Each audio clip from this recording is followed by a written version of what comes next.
జీవవాక్యము జీవితాలను వెలిగించును, రోగములను తొలగించును, ఐశ్వర్యమంతయు కలిగించును. విశ్వాసంతో సాధ్యమే, సమస్తం సాధ్యమే.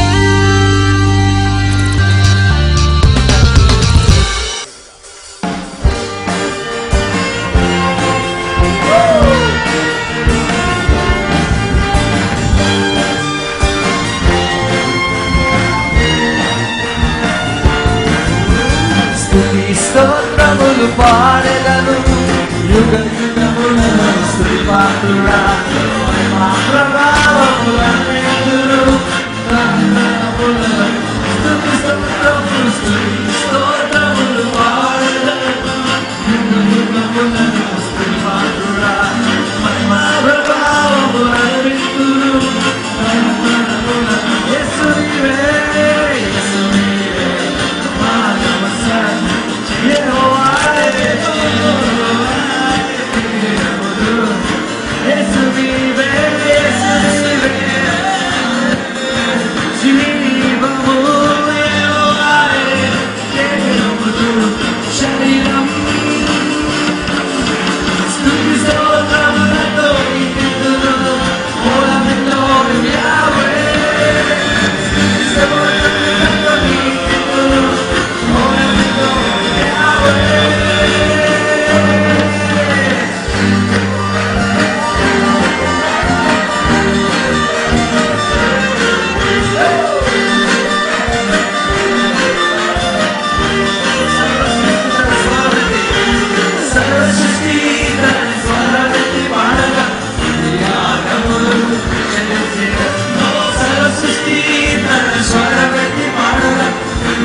Isaiah 29:13. It says, the people draw near me with their mouth, and with their lips they honor me. ప్రజలు నోటితో నా యుద్ధకు వచ్చుచున్నారు, పెదవులతో నన్ను గణపరచుచున్నారు, కానీ but have removed their heart far from me. తమ హృదయమును నాకు దూరముగా ఉంచుకొని ఉన్నారు. And their fear toward me is taught by the precept of men. వారు నా యెడల చూపు భయభక్తులు మానవుల యోచన వలన కలిగినవి. It says, people are honoring me with their lips. వారు పెదాలతో ప్రజలను ఘనపరుస్తున్నారు.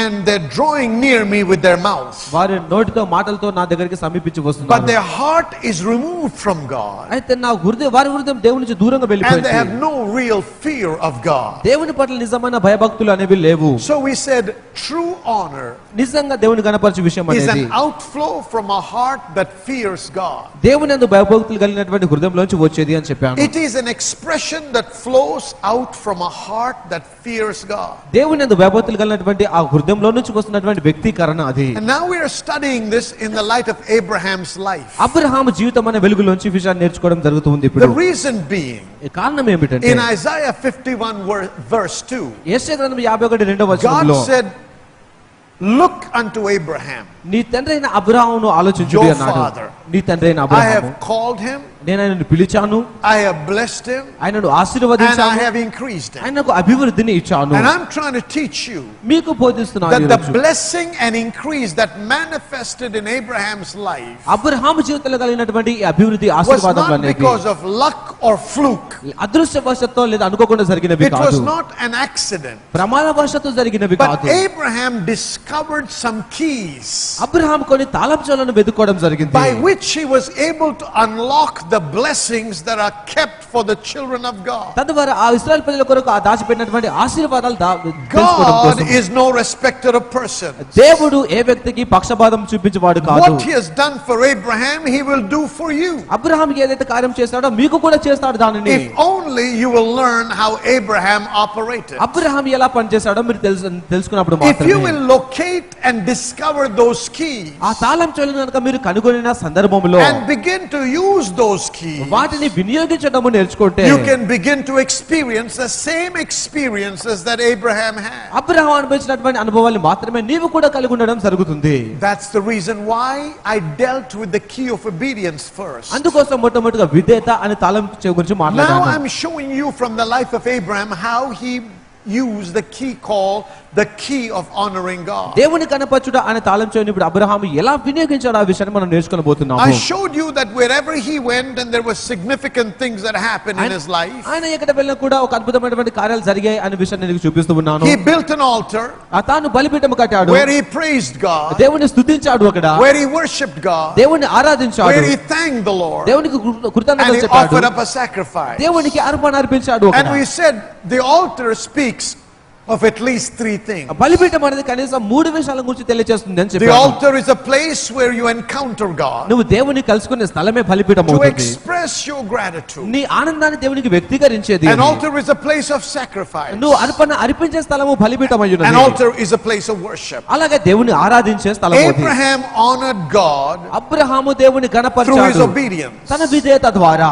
Abraham honored God దేవుని గణపరిచాడు Abraham by building altars and sacrificially worshiping God. బలిపీఠం కట్టి త్యాగపూరితంగా దేవునికి ఇస్తూ ఆరాధించడం He ద్వారా. always acknowledged that it was God who had prospered and was prospering him. దేవుడే తనను ఆశీర్వదిస్తున్నారు, వర్ధిల్ల చేయడం కోసం దేవుడే కారణము అని గుర్తించాడు Abraham. In honoring the Lord, దేవుని he కనపరచడంలో expressed reverential fear and respect for God. గౌరవప్రదమైనటువంటి ఆ భయభక్తులను దేవునికి తెలియజేశాడు ఆయన. All through his life, తన జీవితం అంతటిలో Abraham honored God. అబ్రహాము దేవుణ్ణి గణపరిచాడు. That's why it is not a surprise అందుకోసమే ఇది ఆశ్చర్యం కాదు that మనకి. he constantly walked with the manifestation of the covenant of blessing and increase in his life. తన జీవితంలో నిబంధన ఆశీర్వాదాలను కలగడంలో తను ముందుకు వెళ్తున్నాడు అనడంలో ఆశ్చర్యకరమైన విషయం కాదు. Now I'm taking you to a specific instance in Abraham's life ఇప్పుడు అబ్రహాం జీవితంలో ఒక ప్రత్యేకమైన సంఘటన దగ్గరికి మిమ్మల్ని నడిపిస్తున్నాను. where he honored the Lord. అక్కడ దేవుని కనపరిచాడు ఆయన. Genesis 22, please. ఆదికాండము 22వ అధ్యాయము. Genesis 22. And it came to pass after these things that God did tempt Abraham and said unto him, Abraham, and he said, behold, here I am. And he said, take now thy son, thine only son Isaac, whom thou lovest, and get thee into the land of Moriah, and offer him there for a burnt offering upon one of the mountains which I will tell thee of. ఆ సంగతులు జరిగిన తర్వాత దేవుడు అబ్రహామును పరిశోధించెను. ఎట్లనగా ఆయన అబ్రహామా అని పిలువగా అతడు చిత్తము ప్రభువా అనెను. అప్పుడు ఆయన నీకు ఒకడైన నీ కుమారుని అనగా నీవు ప్రేమించి ఇస్సాకుని తీసుకొని మొరియా దేశంలోకి వెళ్ళి అక్కడ నేను నీతో చెప్పబో పర్వతములలో ఒకదాని మీద దహన బలిగా అర్పించమని చెప్పాను. Now by now Abraham was enjoying the blessing of God in every area of his life. అప్పటికే అబ్రహాము తన జీవితంలో అన్ని భాగాల్లో దేవుని ఆశీర్వాదాలు అనుభవిస్తూ ఉన్నాడు. There was no area where he lacked, and in every area he had abundance. తన జీవితంలో కొరత కలిగినటువంటి ప్రాంతం ఏది లేదు, అన్నిట్లో సమృద్ధిని కలిగి ఉన్నాడు. The deepest desire of his heart to have an heir, a son, was also granted. తనకు కావాల్సినటువంటి వారసుడు కావాలి, సంతానం కావాలని లోతైన వాంఛ కూడా And నెరవేర్చబడింది. everything was going really well for him. ఆయన కొరకు ప్రతిది కూడా సౌఖ్యముగా వెళుతూ ఉన్నది. And all of a sudden he hears the voice of God. అకస్మాత్తుగా దేవుని స్వరమును He said, విన్నాడు. Abraham? చెప్పాడు, అబ్రహామా? And he said, yes, sir. అవునాను He ప్రభువా. said, I want you to take your only son and offer him up as a burnt offering unto me. నీకు ఒకడైన నీ కుమారుని తీసుకొని నాకు దహన బలిగా అర్పించమని I చెప్పాడు. want you to see what a challenge this is. ఎంత సవాలో ఇది ఒకసారి ఆలోచించండి ఈ విషయాన్ని. If you read it and skim through, మామూలుగా చదివేసి దాటిపోతే you will think God is a very hard-hearted God. దేవుడు కఠినమైనటువంటి హృదయం కలిగిన వాడు అనుకుంటాము. God is a cruel God. How can he ask for his only son? దేవుడు క్రూరమైన వాడు. దేవుడు ఏకైక కుమారుని ఎలా అడగలడు ఒకడా. Abraham, I think, would have had no problem if God asked him for all his gold and all his silver. అబ్రహామును గనుక దేవుడు వెండి బంగారం అంతా ఇవ్వమని అడిగితే తనకు సమస్య ఉండేది కాదేమో. Because he knew he could get it back. ఎందుకంటే తిరిగి పొందుకుంటానన్న విషయం తనకు But తెలుసు. now God was asking him for his only son. ఇప్పుడు దేవుడు తన ఏకైక కుమారుని అడుగుతున్నాడు. Up to 100 years, Abraham did not have a son. 100 సంవత్సరాల వయసు వరకు అబ్రహాముకి Now సంతానం he లేదు. has a son ఇప్పుడు తన కుమారుడు that పుట్టాడు. has grown up to be a young man. తను యవనస్తుడే ఎదిగిన వాడయ్యున్నాడు ఇప్పుడు. And God comes and says, Abraham, I want you to give me your son. ఇప్పుడు దేవుడు వచ్చి సెలవిస్తున్నారు, అబ్రహామా నీ కుమారుడు నాకు కావాలి. The son of promise. వాగ్దాన పుత్రుడు. The son through whom he said the nations and the world would be blessed. భూలోక సమస్త వంశములు ఎవరి ద్వారా ఆశీర్వదించబడని చెప్పాడో ఆ కుమారుడు I కావాలి. want you to see what a test this was. ఇది ఎలాంటి పరీక్షను ఒకసారి ఆలోచించండి. Remember something. గుర్తుంచుకోండి ఒకటి. Every time God is demanding something of you, నీ నుంచి దేవుడు ఒక విషయాన్ని కోరుకున్న ప్రతిసారి He's setting you up for a miracle in your life. నీ జీవితంలో అద్భుతం చేయడం కోసం నిన్ను సిద్ధం చేస్తున్నాడు It దేవుడు. will be very painful, అది చాలా నొప్పితో or it could ఉంటుంది, be very agonizing. చాలా ఆయాసకరంగా And He will ఉంటుంది. always give you a chance to say no to Him. దేవునికి కాదు అని చెప్పే అవకాశాన్ని కూడా The కలిగిస్తుంది. reason God does this దేవుడు ఇలా చేయడానికి గల is to కారణం locate your heart. నీ హృదయం ఎక్కడుందో Because తెలుసుకోవడానికి. today, if I said, how many over here love the Lord with all your heart, with all your mind, with all your strength? మీలో ఎంతమంది పూర్ణ బలంతో, పూర్ణ మనసుతో, పూర్ణ హృదయంతో దేవుణ్ణి ప్రేమిస్తున్నారు అని అడిగితే, And how many will honor God? దేవుణ్ణి ఎంతమంది కనపరుస్తారండి అని I అడిగితే, believe every hand will go up. అందరూ కూడా చేతులు పైకెత్తుతారు And అనుకుంటున్నాను. maybe you're genuine, బహుశా మీరు యథార్థంగా but maybe చెప్తుండవచ్చు. you really do not know where your heart is. బహుశా నీ హృదయం నిజంగా ఎక్కడుందో మీకు తెలియకపోవచ్చును. So you may say something with your heart, మీ హృదయంతో కొన్ని మాటలు మీరు చెప్పవచ్చును, but your కానీ actions will prove what you really love. నిజానికి నువ్వు దేవుణ్ణి ప్రేమిస్తున్నావో అది నీ హృదయం, నీ క్రియలు తెలియజేస్తాయి. In Deuteronomy chapter 8 verse 2, ద్వితీయ వచనం 8:2 it వచనంలో, says, the Lord led them through the wilderness, యెహోవా వారిని అరణ్యం గుండా నడిపించాడు అని ఉన్నది. caused them to hunger, వారికి ఆకలిని పుట్టించాడు, took them through the desert వారి అరణ్యం కూడా నడిపించాడు. to see what was in their heart. వారి హృదయంలో ఏముందో తెలుసుకోవడం You కోసం. see, the tests and trials come శ్రమలు, పరీక్షలు to వస్తాయి expose our heart to ourselves. మన హృదయమును మనకు చూపించడం కోసము. Because sometimes we live a life of deception. కొన్నిసార్లు మోసపూరితమైన జీవితాన్ని We జీవిస్తుంటాం say మనము. we love the Lord, దేవుని ప్రేమిస్తున్నాం అంటాం but మనము, we cannot even return the tithe. కానీ దశమభాగమును కూడా దేవునికి ఇవ్వలేకపోతాము. Come on now, amen? Amen, Amen. Amen. See, your heart is located by where and what you do with your time and your money. నీ డబ్బుతో, నీ సమయంతో ఏమి చేస్తావో దానిని బట్టి నీ హృదయం ఎక్కడ ఉందో You తెలియపరచబడుతుంది. say, I love the Lord, Pastor, pastor గారు నేను దేవుని ప్రేమిస్తున్నానండి అంటావు నీవు, but you never go to church. కానీ ఎప్పుడు సంఘానికి Or you వెళ్ళవు. hardly ever go. అప్పుడు Or you వెళ్తున్నావు. look for an excuse not to go. సంఘానికి వెళ్ళకుండా సాకుల కొరకు But just వెతుకుతావు నీవు. because it's a little inconvenient, because it's raining, you don't go. వర్షం పడుతుంది, కొంచెం అసౌకర్యంగా ఉంది కాబట్టి వెళ్ళలేవు, నువ్వు పోతావు నీవు. Come on now, where is your heart? నీ హృదయం ఎక్కడ Well, I can ఉంది? sit back and watch the cricket match. అంటే ఇంటి దగ్గర కూర్చొని క్రికెట్ మ్యాచ్ చూస్తానండి, I'm not sinning. I'll go to church next week. వచ్చే వారం సంఘానికి వెళ్తాను, పాపం చేయట్లేదు కదా Your నేను. heart locates you. నీ హృదయం ఎక్కడుందో తెలియజేస్తుంది. What you spend your time and your money on evaluates and lets me or you know who you truly love the most. నువ్వు ఎవరిని ఎక్కువగా ప్రేమిస్తున్నావు అనే విషయమును, నీ సమయము, నువ్వు డబ్బు ఖర్చు పెట్టే విషయం So now తెలియజేస్తుంది. God wanted to expose and to also know where Abraham's heart was. Abraham యొక్క హృదయం ఎక్కడ ఉందో ఆ విషయాన్ని చూపించాలని చెప్పి తెలుసుకోవాలని దేవుడు God ఇష్టపడుతున్నాడు. gave everything that Abraham requested. Abraham అడిగిన ప్రతి దాన్ని ఇచ్చాడు దేవుడు ఆయనకి. But remember something. గుర్తుంచుకోండి ఒకటి, God is a jealous God. దేవుడు రోషము గలవాడు. He will not tolerate if you have anybody above him. ఆయన కంటే మించిన వారు ఎవరైనా ఉంటే దేవుడు సహించరు. Anything you love beyond God or anyone you love beyond God ఏదైనా నువ్వు ఎవరైనా నువ్వు దేవుని కంటే ఎక్కువగా నీవు ప్రేమిస్తే is an idol. అది నీకు విగ్రహం అవుతుంది. Come on now.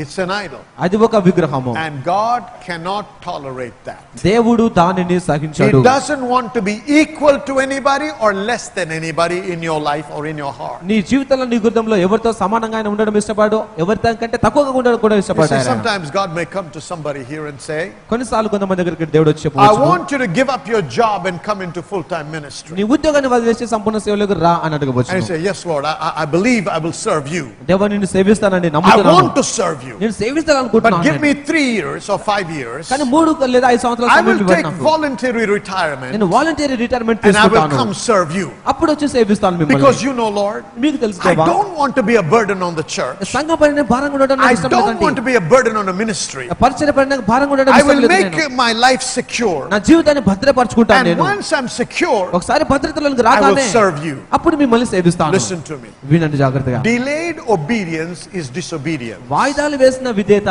అవిధేయతయే. Delayed obedience is disobedience. వాయిదాలు వేసిన విధేయత అవిధేయత Number 2. అవుతుంది.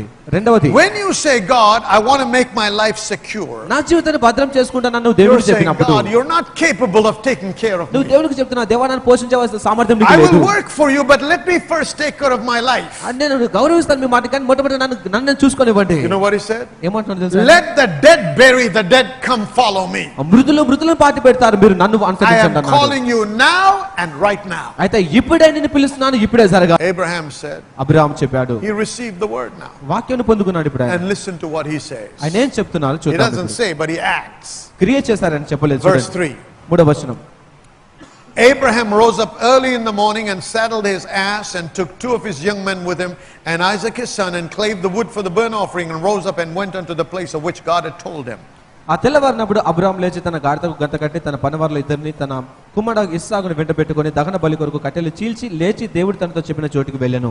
He didn't delay for another day. ఒక దినం కూడా He ఆలస్యం rose చేయలేదు up ఆయన. early in the morning. వేకువజామున He లేచాడు got all ఆయన. the wood ready for the sacrifice. ఆ కర్రను కూడా సమస్తం సిద్ధం He చేసుకున్నాడు. did not consult anyone. ఎవరి దగ్గర He said, విచారించలేదు. Lord, you have spoken. దేవా నువ్వు నాతో మాట్లాడావు, I will obey. నేను విధేయత Got చూపిస్తాను. everything ready and he said, let's go, boys. ఆ సమస్తం సిద్ధం చేసుకొని వెళ్దాం రండి అన్నాడు ఆయన. And as they came close, వారు సమీపించి రాగా, now listen, వినండి, when he was getting ready, ఆయన he was సిద్ధపడుతున్నాడు. not complaining. వారు ఆయన He was సనుకోలేదు. not talking about the hard-heartedness of God. దేవుని హృదయ కఠినత్వం He గురించి was not మాట్లాడలేదు. grumbling against God దేవుని వ్యతిరేకంగా and సనుకోలేదు. saying, how can God do this? దేవుడు ఇలా ఎలా I చేయగలడు? thought he was a God of love. దేవుడు ప్రేమ కలిగిన వాడు I అనుకున్నాడు. thought he would give. Why is he taking the most precious thing from my life? దేవుడు ఇచ్చువాడు అనుకున్న నా జీవితంలో ప్రశస్తమైన దాన్ని ఎలా తీసుకుంటాడు ఆయన? How can God steal my son? దేవుడు నా కుమారుని ఎలా దొంగిలించగలుగుతాడు? Not a word. ఒక మాట కూడా He మాట్లాడలేదు. said, sir, you have spoken, I am working in దేవా obedience. నువ్వు మాట పలికావు, దానికి విధేయత చూపిస్తున్నాను నేను. That exposes his heart attitude. తన హృదయ వైఖరి తెలియపరచబడింది. దాన్ని బట్టి It expresses his submission to God. దేవునికి సమర్పించుకున్న విధానం He was తెలియపరచబడింది. not bitter at all. అతను ఎంత మాత్రం విషపూరితంగా లేడు. Because sometimes you can obey God with bitterness. కొన్నిసార్లు విషపూరితంగా దేవునికి విధేయత You can చూపిస్తాము. obey God because you say, well, I got to do nothing. I mean, God will punish me. That's why I got to do it. ఎందుకంటే ఏం చేయలేనిది దేవుడు చేయకపోతే శిక్షిస్తాడని చెప్పి చేస్తాం That కొన్నిసార్లు. kind of attitude will nullify the blessing. అలాంటి వైఖరి దేవుని ఆశీర్వాదాలను నిర్మూలం చేస్తుంది. He said, whenever you give, నువ్వు you ఇచ్చినప్పుడల్లా got to do it with a cheerful heart. మీరు ఆనందంతో కూడిన హృదయంతో ఇవ్వాలన్నాడు. Say amen. Amen. So Abraham was now approaching, Abraham ఇప్పుడు సమీపించి and వస్తున్నాడు his ప్రాంతానికి. son Isaac says in verse 7, 7వ వచనంలో తన కుమారుడు ఇస్సాకు చెప్తున్నాడు, Dad, I can see the fire, I can see the wood. ఇక్కడ కర్రలు ఉన్నవి, అగ్ని కూడా ఉన్నది. But where is the lamb for the burnt offering? అయితే దహన బలి కొరకు గొర్రె పిల్ల ఎక్కడ అని అడిగాడు ఆయన. Watch what Abraham says. అప్పుడు అబ్రహాం ఏమన్నాడు My చూడండి, son, God will provide. నా కుమారుడా దేవుడే చూసుకొనును. Shout hallelujah. Hallelujah. He never said a negative word about God. దేవుని గురించి ఒక ప్రతికూలమైన మాట He చెప్పలేదు was ఆయన. not bitter toward God. దేవుని పట్ల విషపూరితంగా He లేడు knew ఆయన. God had a way out. దేవుడు ఒక మార్గాన్ని కలిగి ఉన్నాడని తెలుసా ఆయనకి. Hallelujah. Hallelujah. I said hallelujah. Hallelujah. He knew God had given him a word. దేవుడు ఒక మాట ఇచ్చాడని తెలుసు ఆయనకి. Whether God would stop him from slaying Isaac, ఇస్సాకును బలివ్వకుండా దేవుడు or whether ఆపేయవచ్చును, he would raise him from the dead, లేదా మృతి నుంచి ఆయనను లేపవచ్చును. దేవుడు God was bound to his word. దేవుడు తన మాట ప్రకారం I జీవించవలసి am not ఉన్నాడు. going to ask how and what God is going to do. దేవుడు ఏం చేస్తాడు, ఎలా చేస్తాడో That అడగను is నేను. not my responsibility. అది నా బాధ్యత కాదు. I am going to offer up what God asked me. దేవుడు అడిగిన దాన్ని నేను బలిగా But అర్పించబోతున్నాను. this I know. అయితే ఇది తెలుసు నాకు, If he does not spare Isaac, ఒకవేళ ఇస్సాకునైనా కాపాడకపోతే God will lose his throne in heaven. దేవుడు పరలోకంలో తన సింహాసనాన్ని కోల్పోతాడు. You know why? ఎందుకో తెలుసా? Because he cannot lie. ఆయన అబద్ధం ఆడని వాడు కాబట్టి. Hallelujah. Hallelujah. See, he was confident about what God said. దేవుడు చెప్పిన మాటల్లో ధైర్యంగా ఉన్నాడు So Abraham. he said, I'm going to give him up. కాబట్టి నేను ఇచ్చేస్తాను నా So he కుమారుని. goes up to the place where God identified. దేవుడు చెప్పినటువంటి ఆ ప్రాంతానికి వెళ్ళాడు And Abraham. in verse 9 it says he built an altar. 9వ వచనంలో వాక్యం సెలవిస్తుంది ఆయన బలిపీఠము కట్టాడు. Whenever an altar is built, a sacrifice must be offered. బలిపీఠం కట్టబడిన ప్రతిసారి కూడాను అక్కడ అర్పణ He అర్పించబడాలి. lays the wood, అక్కడ కర్రలు పెట్టాడు he అక్కడ. ties Isaac up, ఆ ఇస్సాకును he కట్టేశాడు. lays him on the altar, బలిపీఠం మీద ఆయన and ఉంచాడు. now he's lifting his hand to slay him. ఆయన వధించడం కోసం తన చేతిని Verse ఎత్తుతున్నాడు. 11. 11వ వచనము. The angel of the Lord called unto Abraham from heaven ఆ పరలోకం నుండి యెహోవా దూత and అబ్రహామును said, పిలిచాడు. Abraham, Abraham. అబ్రహామా అబ్రహామా He said, Here am I. ఇదిగో ప్రభువా అని చెప్పిన ఆయన. Do not lay your hand upon the lad, ఆ చిన్నవాని మీద చెయ్యి వేయకుము, neither do thou anything to him. అతనికి ఏమీ చేయకుము. For now, ఇందును బట్టి somebody say for now. Say it again. Now I know that you fear God, నువ్వు దేవునికి భయపడు వాడివని ఇప్పుడు తెలిసెను. seeing that you did not withhold your son, thine only son, from me. నీకు ఒకడైన నీ కుమారుని నాకు వెనుతీయలేదు కనుక.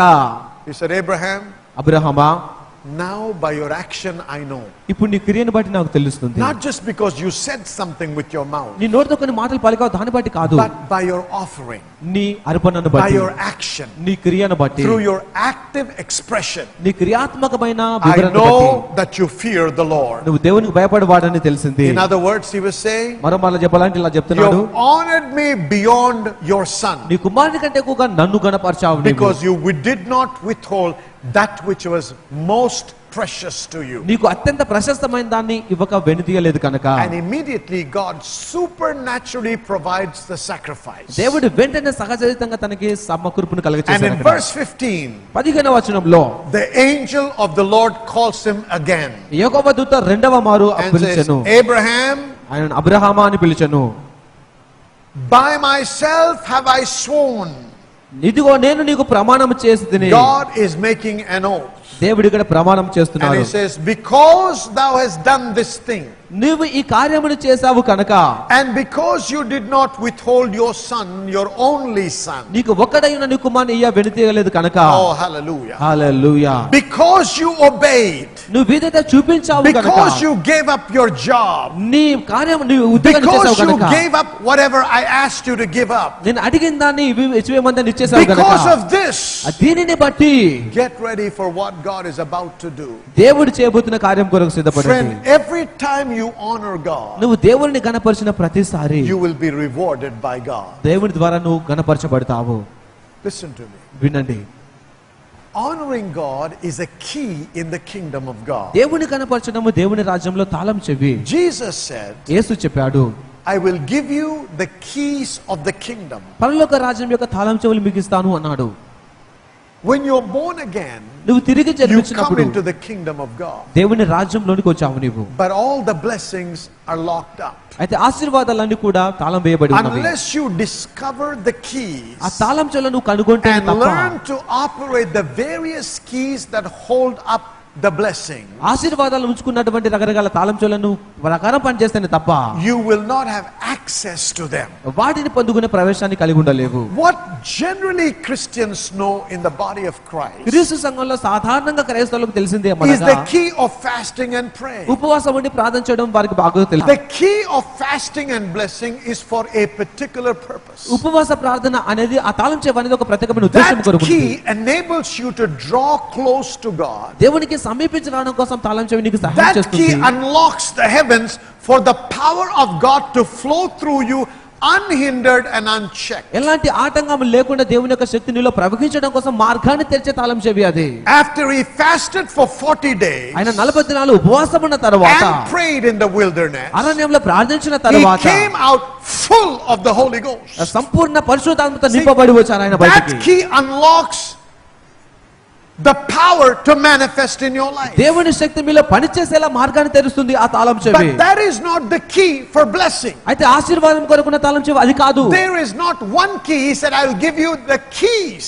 నేను తాళం చెవులు ఇస్తానని చెప్తున్నటువంటి ఏ తాళం చెవి కూడా లేదు. The problem in the body of Christ is క్రీస్తు సంఘంలో ఉన్న సమస్య ఏమిటంటే we are focusing on a one or two keys and neglecting all other keys. ఆ ఒకటి రెండు తాళం చెవులపైన దృష్టి పెట్టి మిగతా తాళం చెవులను నిర్లక్ష్యం చేస్తూ ఉన్నాము. There are several keys. అనేకమైన తాళం చెవులు ఉన్నాయి. And Jesus calls them mysteries. యేసుక్రీస్తు వాటిని మర్మాలు అని పిలుస్తూ Now ఉన్నారు. they're not revealed to everybody. అవి అందరికీ బయలుపరచబడినవి కాదు. Revelation comes by the Holy Ghost. పరిశుద్ధాత్మ ద్వారా ప్రత్యక్షత And వస్తుంది. once you locate the key, ఒకసారి నువ్వు తాళం చెవిని కనుగొనగానే with the help of that key, you can unlock that particular blessing. ఆ తాళం చెవి యొక్క సహాయంతో ప్రత్యేకమైన ఆశీర్వాదాలు తెలుసుకోగలుగుతావు. One of the keys is confession. ఆ తాళం చెవిలో ఒకటేమనగా Another ఒప్పుకోగలిగినది. key is sowing your seed. మరో తాళం చెవి విత్తనం నాటడం అయి ఉన్నది. Another key is obedience. మరో తాళం చెవి విధేయత Today చూపించడం. we're talking about the key of honoring ఈ God. రోజు దేవుని కనపరచడం అనే తాళం గురించి Is that మాట్లాడుకుంటున్నాం. clear, church? స్పష్టంగా So ఉందా? every one of these is very, very important. వీటిలో ప్రతి ఒక్కటి కూడా చాలా చాలా But ప్రాముఖ్యమైనవి. most people are trying to operate all keys through one key called fasting. అయితే చాలా మంది కూడా అన్ని తాళం చెవులను ఉపవాసం అనే ఒక్క తాళం చెవి ద్వారా That's the వాడుతుంటారు. reason why they're frustrated. అందుకోసం వారి జీవితంలో వారు విసుగు As చెందుతున్నారు. much as they fast, they're not seeing breakthroughs. వారు ఉపవాసం ఉన్నంత రీతిగా వారు ఆశ్రయించబడాలని Because that's not చూడకపోతున్నారు. the only key available in the kingdom. ఆ దేవుని రాజ్యంలో ఆ ఒక్క తాళం చెవి మాత్రమే అందుబాటులో లేదు. Abraham located this key. Abraham ఈ తాళం చెవిని He వెతుక్కున్నాడు. didn't say, God, okay, I thank you for the word, but I'm going to go on a fast and not give my son. దేవా ఈ వాక్యాన్ని బట్టి కృతజ్ఞతలు నేను కుమారుని ఇవ్వను కానీ ఉపవాసం ఉంటాను అనలేదు ఆయన. No amount of fasting would have brought the blessing on his life as it brought through his operating the key called the key of honor in God. దేవుని కనపరచమని తాళం చెవిలో పనిచేసినంత రీతిగా ఉపవాసం ఉంటే తనకు అంత ఆశీర్వాదాలు కలిగి ఇచ్చేది ఉండేది కాదేమో. So he said, because you have done this thing, నువ్వు ఈ కార్యమును చేసావు కనుక, not because you fasted and prayed, ఉపవాసం ఉండి ప్రార్థన చేసావు కాబట్టి but కాదు, because you did this thing. నువ్వు ఈ కార్యమును జరిగించావు కనుక. What thing? Honored God by obeying him. ఏ విషయం అనగా దేవునికి విధేయత చూపిస్తూ దేవుని కనపరచిన కార్యం చేసావు కనుక. By honoring God, he gave God the first place. దేవుని కనపరచడం ద్వారా దేవునికి He said, ప్రథమ స్థానం God, ఇచ్చాడు not ఆయన. even my son has the first place in my heart. ఆయన చెప్తున్నారు, దేవా నా కుమారుడు కూడా నా హృదయంలో ప్రథమ స్థానాన్ని కలిగిన వాడు కాదు. Shout hallelujah. Hallelujah. I want you to get this. ఈ విషయం మీకు This is the తెలియజేస్తున్నాను. day you need to understand ఈ రోజు మీరు గ్రహించాలి, that you have to make God the number one in your life. నీ జీవితంలో దేవుని ప్రథమమైన వ్యక్తిగా Friend, చేసుకోవాలి. maybe బహుశా sometime in the past, గతంలో కొన్నిసార్లు God came and demanded something of you. దేవుడు వచ్చి మీ నుంచి కొన్ని విషయాలు కోరుకున్నారేమో. You never obeyed him, నువ్వు ఆయన విధేయత చూపించలేదు. but you've been fasting, you've been praying, you've been going to church, you've been giving, but nothing is breaking loose. ఉపవాసం ఉండి ప్రార్థన చేస్తున్నావు, సంఘానికి వెళ్తున్నావు, నువ్వు దేవునికి ఇస్తున్నావు, ఏది కూడా జరగట్లేదు నీకు. అప్పుడు Remember, గుర్తుంచుకోండి, this is the day to retrace your steps. ఈ దినం మీరు వెనుకకి అడుగులు Go వేయాలి. back to the place where you disobeyed him అవిధేయత చూపించిన ఆ పాత స్థలానికి and వెళ్ళండి. surrender that unto the Lord. అది దేవునికి సమర్పించండి. That's when your breakthrough will come. అప్పుడు నీకు గొప్ప విడుదల కలుగుతుంది. What did Samuel the prophet say? ప్రవక్త అయిన సమూయేలు ఏం చెప్పారు? Obedience is better than sacrifice. అర్పణము కంటే విధేయత చూపించుట శ్రేష్టమైంది అన్నారు. When you obey God, you honor God. నువ్వు దేవునికి విధేయత చూపించినప్పుడు ఆయన Say కనపరుస్తున్నావు. hallelujah. Hallelujah. Amen. Are you with me, church? So he says, because of this, అయితే ఈ కార్యమును బట్టి look what he promises. ఏం వాగ్దానం He says, I'm చేస్తున్నాడు? swearing today ఈ రోజు ప్రమాణం చేస్తున్నాను, that in blessing I will bless you. ఆశీర్వాదంతో నేను In ఆశీర్వదించదును, multiplying I will multiply thy seed. అభివృద్ధితో నీ సంతానంను ఆశీర్వదించదును, And your seed shall possess the gate of his enemies. తన శత్రుల గౌనులను నీ సంతానం స్వాధీనం And చేసుకొనును, in thy seed shall all the nations of the earth be blessed. నీ సంతానం వలన భూలోకంలో సమస్త వంశంలో ఆశీర్వదించబడును. Again he says, మళ్ళీ చెప్తున్నారు ఆయన, because you have obeyed my voice. నీవు నా మాటకి విధేయత చూపించితివి కనుక. Now, Isaiah 51:2 says, యెషయా గ్రంథం 51:2 సెలవిస్తుంది, I have called Abraham, నేనే అబ్రహామును I పిలిచాను, have blessed him, నేను ఆయన and I have ఆశీర్వదించాను, increased him. నేను ఆయనకు అభివృద్ధినిచ్చాను. Can you see the key? మీరు చూస్తున్నారా తాళం He said, చెవిని? because you obeyed me, నువ్వు విధేయత చూపించావు కనుక, and because you honored me, నువ్వు నన్ను కనపరిచావు in కనుక, blessing I will bless you. ఆశీర్వాదంతో నేను In ఆశీర్వదించదును, multiplying I will multiply you. అభివృద్ధితో నేను అభివృద్ధి చేసేదను, And your enemies will not be able to stand up against you. నీ శత్రువులకు వ్యతిరేకంగా నిలబడలేకపోతారు. And you